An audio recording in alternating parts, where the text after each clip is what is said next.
Why did Hungary side with Germany in World War II? The answer seems obvious, right? They were part of the Axis, an ally of Hitler. To understand Hungary's journey, you have to look at this image. On March 19, 1944, German army rolled into Budapest. But this wasn't an invasion of an enemy. This was the occupation of an ally. How does that happen? How does a country that secretly negotiated with the United States and Britain end up as Hitler's last European partner, fighting to the bitter end? The answer begins not in 1940 or the 1940s, but 20 years earlier with an event that defined everything: the Treaty of Trianon. After World War I, Hungary, as part of the losing side, was forced to sign a peace treaty at the Palace of Trianon in Versailles. But this wasn't a negotiation, it was a punishment, a dictate, and it was brutal. Hungary lost over 70% of its land and 2/3 of its people. About 3.3 million ethnic Hungarians suddenly found themselves living as minorities in new countries like Czechoslovakia, Romania and Yugoslavia. This wasn't just a political loss, it was a deep psychological wound. The country was economically crippled, losing 90% of its natural resources, and by Croatia leaving the Hungarian crown, its only access to the sea.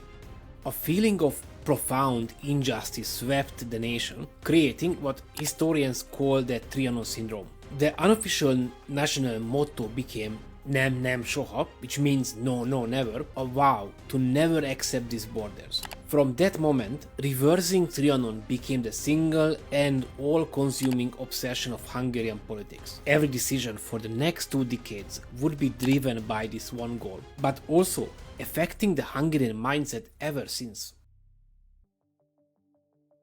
So where could Hungary look for help? Not to the West. Britain and France were the architects of the Trianon Treaty. They had created a new order in Europe and had zero interest in changing it. While British politicians admitted the treaty was harsh, they offered sympathy, not support. Worse, Hungary's neighbors, the very countries that had received its territory, formed a military alliance called the Little Entente. Backed by France, Czechoslovakia, Romania and Yugoslavia created this alliance for one main reason: to keep Hungary down and make sure it could never reclaim its lost land.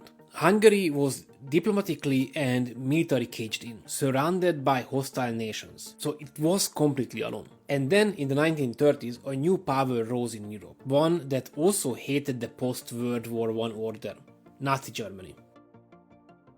For Hungary, Germany offered a lifeline. First, it was an economic. A 1934 trade deal with Germany pulled Hungary out of the Great Depression, but also made it economically dependent on Berlin. But the real price was Germany's support for Hungary's main obsession: revising Trianon. And the bargain paid off. In 1938, after the infamous Munich Agreement where Czechoslovakia was carved up, Germany and Italy awarded a huge slice of southern Slovakia, full of ethnic Hungarians, back to Hungary. This was the first Vienna Award. 2 years later, in the second Vienna Award, Hitler forced Romania to hand over northern Transylvania.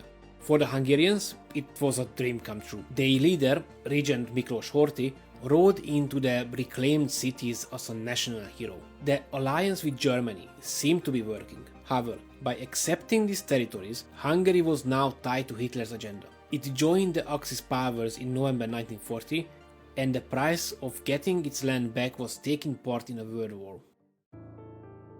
But Hungary was always an unwilling ally. Regent Horthy was a conservative, anti-communist aristocrat who personally disliked the Nazis. He wasn't a fascist. His goal was to restore Hungary, not to build a Nazi empire. After the Hungarian army suffered a catastrophic defeat alongside the Germans at the Don River in Russia, Horthy and his government realized Germany was likely going to lose the war. So they began to play a dangerous double game. In 1942, Prime Minister Miklós Kálai was given a secret mission: find a way out of the war. He began secret peace talks with Britain and the United States in neutral cities, but these talks were doomed from the start. First, geography was against them. Hungary was trapped deep inside Axis territory. There was no way for Allied troops to reach them. Second, the Allies demanded unconditional surrender, which meant Hungary would have to give back all the territory it had just regained. That was a political impossibility. And third, any surrender had to include the Soviet Union. For Horthy's fiercely anti-communist government, a Soviet occupation was a fate worse than death. Hitler was no fool. He knew about Hungary's secret talks. By early 1944, the Red Army pushing closer, he decided he couldn't risk his Hungarian allies switching sides. He summoned Horthy to a castle in Austria in what was essentially a trap. While they were talking, German troops rolled across the border and occupied Hungary on March 1944. Horthy, wanting to avoid a pointless bloodbath, ordered his army not to resist. Hungary's independence was over. A pro-Nazi government was installed, and Adolf Eichmann arrived in Budapest to begin the horrifyingly efficient deportation of over 400,000 Hungarian Jews to Auschwitz.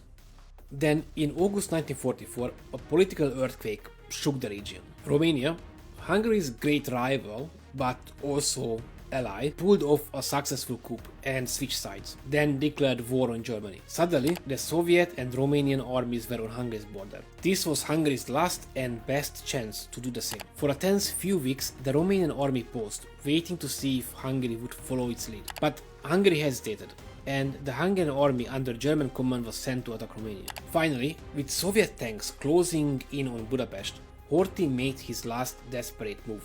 On October 15, 1944, he went on the radio and announced that Hungary was signing an armistice and leaving the war. But it was too late, and the plan was a disaster. The orders sent to the army were confusing, and many pro-German officers simply refused to obey.